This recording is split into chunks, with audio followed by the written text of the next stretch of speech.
British শাসন এখানে আসার পর থেকেই এই অঞ্চলের অধিকারের জন্য অধিকার প্রতিষ্ঠার জন্য সংগ্রাম করেছে, লড়াই করেছে বিভিন্ন ভাবে, বিভিন্ন আঙ্গিকে।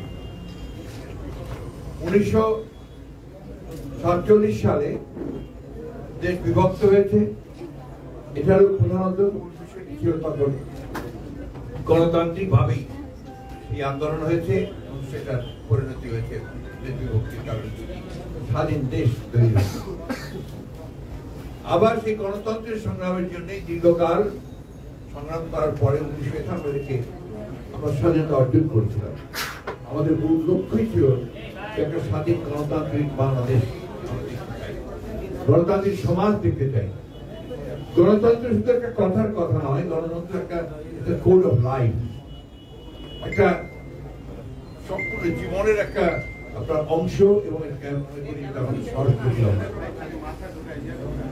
সে 1971 সালে মুক্তিযুদ্ধের মধ্যে দিয়ে অগণিত প্রাণ বিসর্জনের মধ্যে দিয়ে যখন সেই আওয়ামী লীগ যখন সরকারে এসেছে, আসার পরে তারা সেই গণতন্ত্রকে হত্যা করে এবং সেই গণতন্ত্রকে হত্যা করার পরে তারা একদলীয় শাসন বাকশাল প্রতিষ্ঠা করে। ইতিহাসে আমি যেতে চাই। তারপরে 1975 সালে রাজনৈতিক পট পরিবর্তনের পরে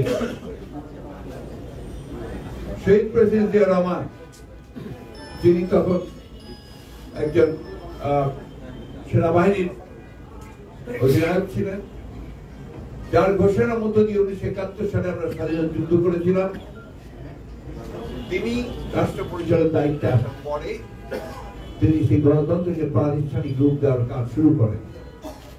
একদলীয় শাসন ব্যবস্থা থেকে তিনি বহুদলীয় গণতন্ত্রে আসেন এবং গণতন্ত্রের সুবাতাস বইতে শুরু করেন। তিনি সংবাদ মাধ্যমকে মুক্ত করে দেন, মানুষের যে গণতান্ত্রিক অধিকার, মৌলিক অধিকারগুলোকে প্রতিষ্ঠা করার কাজ শুরু করেন। তারপরে ধারাবাহিকতা আপনারা জানেন, 1981 সালে গণতন্ত্রের শত্রুরা, দেশের শত্রুরা তাকে নির্মমভাবে হত্যা করার পরে গণতন্ত্র ব্যাহত হয়েছে,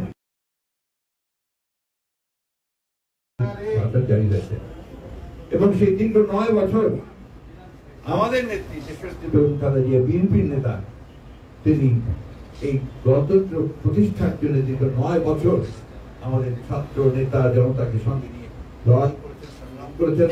কখনো অসংখ্য প্রাণ গেছে, ত্যাগ স্বীকার করতে হয়েছে। যে 1990 সালে আবার একটি ছাত্র গণ অভ্যুত্থানের মধ্য দিয়ে দেশে গণতন্ত্র প্রতিষ্ঠিত হয়েছে। আমি কথাগুলো বলছি যে আমাদের আজকের যে প্রেক্ষাপট, এই আলোচনা সভার বা প্রস্তুতি সভার যে প্রেক্ষাপট, এটা কিন্তু সেই গণতন্ত্রকে কেন্দ্র করে। এরপরে আপনারা জানেন যে 2008 সালে 7 সালে না 111 অর্থাৎ আরেকটি চক্রান্তের মধ্য দিয়ে গণতন্ত্রকে ধ্বংস করা হয়েছে এবং সেখানে আপনারা জানেন যে দেশনেত্রী বেগম খালেদা জিয়াকে গ্রেফতার করা হয়েছিল, আমাদের ভারপ্রাপ্ত চেয়ারম্যান তারেক রহমান সাহেবকে গ্রেফতার করা। এরপরেও আপনারা একটা সংগ্রামের মধ্যে দিয়ে আমরা গণতন্ত্রকে আবার ফিরিয়ে আনার চেষ্টা করেছি।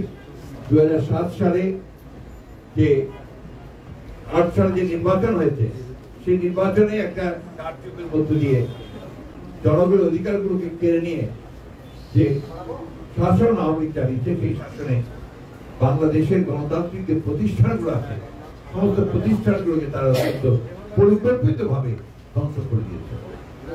আপনি জানেন 2012 সালে কেয়ারটেকার গভর্নমেন্ট ছিল এই দেশের জনগণের রাজনৈতিক সংস্কৃতির একটা প্রতিফলন। নির্বাচনকালীন সময়ে একটি নিরপেক্ষ সরকার থাকবে, সেটাকেও তারা বাতিল করে নিয়েছে একদম। এইভাবেই গণতন্ত্রের সমস্ত প্রতিষ্ঠানগুলোকে তারা ধ্বংস করে দিয়ে মূলত একটা একদলীয় শাসন ব্যবস্থা, ফ্যাসিবাদ প্রতিষ্ঠা করে। এর বিরুদ্ধে আমরা দীর্ঘ লড়াই করেছি, সংগ্রাম করেছি।